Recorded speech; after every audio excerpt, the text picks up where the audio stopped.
Good morning, everyone. Thank you for joining this webinar on insanely short notice.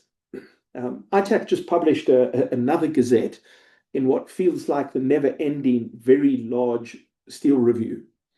And so I just thought we'd like to walk everyone through what on earth has happened from where we were right at the very beginning to where we are now.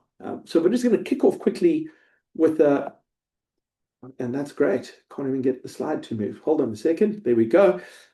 With the timeline to date. So you will remember, in fact, right at the start of this year in January, we held a webinar because it had been mentioned in Parliament that this review was going to happen. And then in March, the big review itself kicked off. Huge numbers of submissions are asking for all kinds of stuff, some of it relatively crazy, I must be honest. But it was a very unusual review. Firstly, in terms of its scale, it still remains, I think, probably the biggest review in the history of ITAC. So absolutely enormous. We start off with the initial case, and then we get a weird thing called this preliminary decision, which comes out on the 20th of August. This is unusual because you don't normally get a preliminary gazette in the course of a tariff investigation, but it comes out. What has happened is they've trimmed away some of the stuff. They've added a few other things which were not there before, and they've taken another round of comment. And flowing out of that, we end up with what we have now, which is another gazette, which is looking to further extend the scope of the investigation. We know because the Chief Commissioner from ITAC has said this and the Minister has confirmed it, that a set of recommendations have gone to the Minister based on the earlier work done. Minister Tau seems dead set on implementing some of those changes by the end of this year, which means pretty much a month from now. So there are consequences, particularly if any of you are sitting with stock on the water. You really do want to bring that stock in and get it cleared if you do not want to get stuck with a large and unpleasant duty. So we'll take questions at the end, but let's just kick off with the important bits of data you need to be aware of here. So the first thing is we've had a couple of calls from people who felt that the content of this gazette replaced what was there on the 20th of August. It absolutely does not. This gets added to. So you're not taking anything away from that gazette. You are adding to that gazette the issues that are raised here. The next big issue, for those who've never dealt with this before, these deadlines are incredibly important. You have until the 5th of December to respond. More importantly, you have until the 5th of December at 3 p.m. to file your submissions with ITAC. Of course, you absolutely should contact us to help you, but if you decide to white knuckle it and just go it alone, please do not miss the deadline. That is literally an unsolvable problem for you at that point. So a couple of comments here. The Commission, according to ITAC themselves, the Commission has since made its final determination on all areas published on the 20th of August, and a report to this effect will be forwarded to the Minister for his consideration, after which it will be made public 21st of November. The Minister has said he intends to implement the recommendations before the end of December. So just kind of backing up what I'd said before. So let's have a look at the review as it stands at the moment. So we had some items in the original Gazette which have now disappeared. That is the light blue block at the end of the chart. So you will see we've got chapter 72, 73, 82, and 83. The dark green kind of leftmost block are those that were covered in the August Gazette. Then to that, we add the orange bits that have now popped up, which is what is in the new current Gazette. And that adds just over 8.2 billion rands worth of trade to the 21 billion that was covered by the original review. So let's have a look. They asked for a couple of different things. The one is they want to increase duties up to the bound rate for more product. And so for that application, we are looking at an extra 3.4 billion rands worth of trade that they are seeking to push duties up on. That would add an additional duty liability of approximately 108 million on top of the 1.46 billion rands worth of duties that are likely, or not likely, but were being proposed with the preliminary decision. We have 120 new tariff codes that are affected, and of those, 14,000 importers are at risk. I'm going to ask Annika at the end of my presentation to just give us a sense of how concentrated that is, but I would assume quite heavily concentrated. It's quite a bit of extra potential duty liability to be picked up. There are, however, new rebates being proposed to be created. These appear to be flowing out of the submissions that were made. So good to note that ITAC is paying attention to what is being put forward.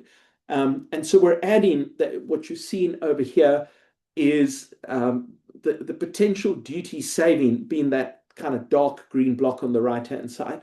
So if these rebates are all implemented, we would add an extra 315 million rands worth of duty savings, which is significant. I think you'd all agree.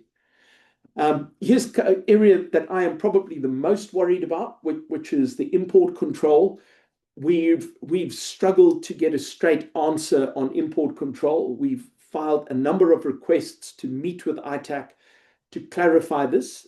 We've been told they will meet with us early next week. But let's tell you what we have learned so far on import control. So this is not import control connected to a standard. It is not import control connected to a particular concern around safety, etc. It is import control where ITAC will decide simply if you can or cannot import the product. So we've asked them what kind of information they'd be looking for. They said, well, they want to look at things like the prices you are going to be paying for the product, why you are importing the product. To be clear, if this is implemented in the way that it has been described to us, it would be illegal. But nevertheless, the meeting we had, which was about a month ago, that is what we were told. The extra meeting, which we've requested with the Chief Commissioner, is the one that hopefully happens next week. So the new Gazette would add another 8.9 billion rands worth of products under import control in Chapter 72 and another 1.2 billion in Chapter 73. This is absolutely enormous. And of course, the problem with import control is that you can't opt to pay the duty and still trade the product. If you do not get your permit, you will not be able to bring the product in. The other big issue with import control is how long it takes to issue permits. This is a huge problem at ITAC, just the sheer amount of time it takes to get permits issued. So you can imagine if you're adding all of this trade, many thousands of transactions per year that now would be subject to this, getting permits actually issued, even when they're approved, is going to be an increasingly large problem. Not mentioned here, but of great importance, are the issues around Articles 19 and 21.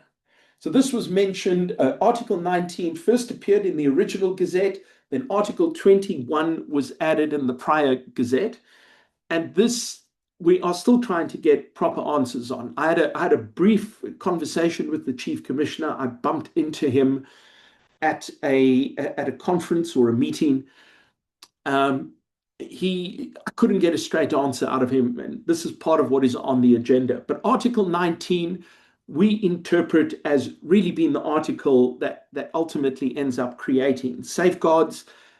We don't know what they intend doing there. We've written a substantial and detailed legal brief on this, but we still don't exactly know what they want. And then on Article 21 is a national security provision. This is the same provision that President Trump is invoking to impose his Section 232 duties. So it's the same concept as that. And here the proposal is that Article 21 be invoked to declare a national security emergency.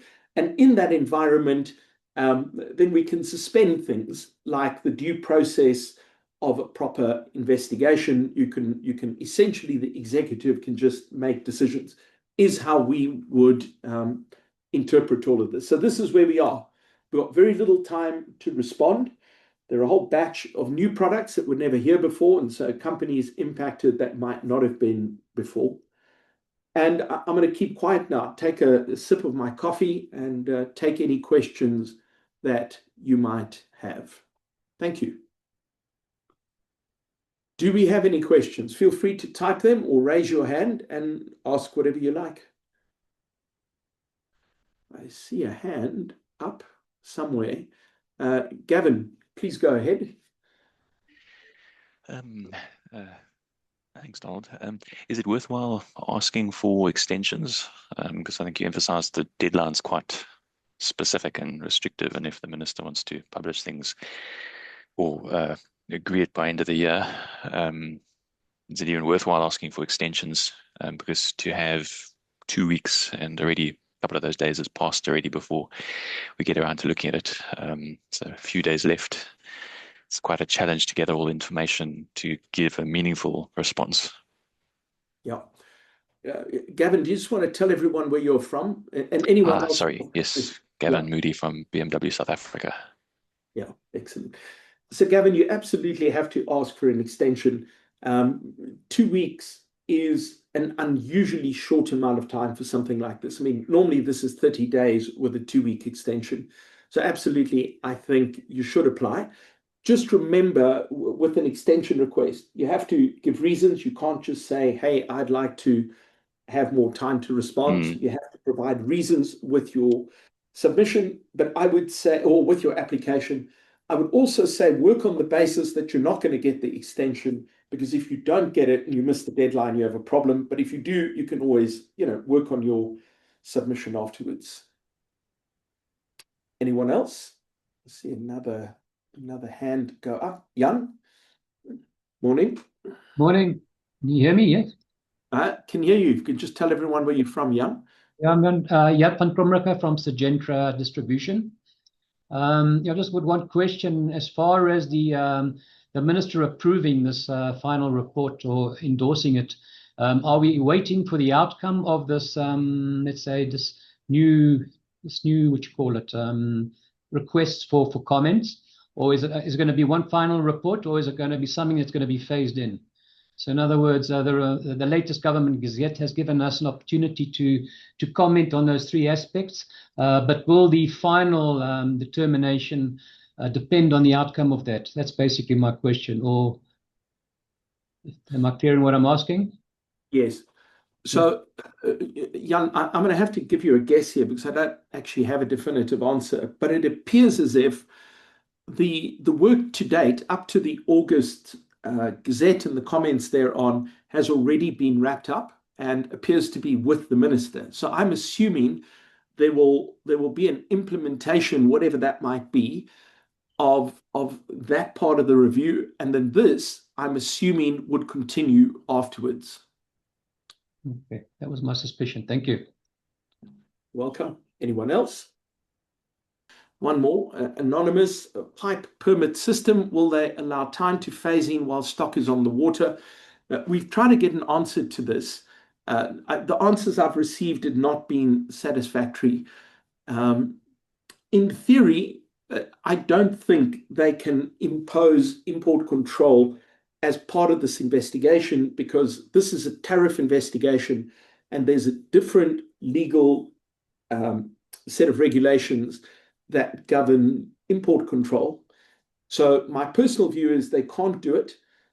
We've asked ITAC. One person at ITAC has told us they will not do it immediately, but I don't know how much I trust that. So I think there's a risk, but I would suspect that product on the water it should be able to come in, because I mean, reasonably, how on earth would you have had the permit? But it is also possible that it comes out and you're given a short amount of time to apply for the permit.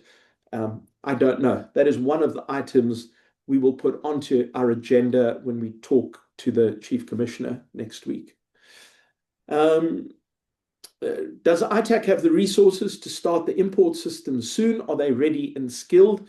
That is an interesting question.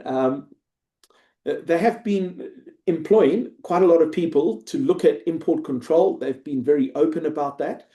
Whether those people are going to be ready and skilled to do this is obviously a completely different question.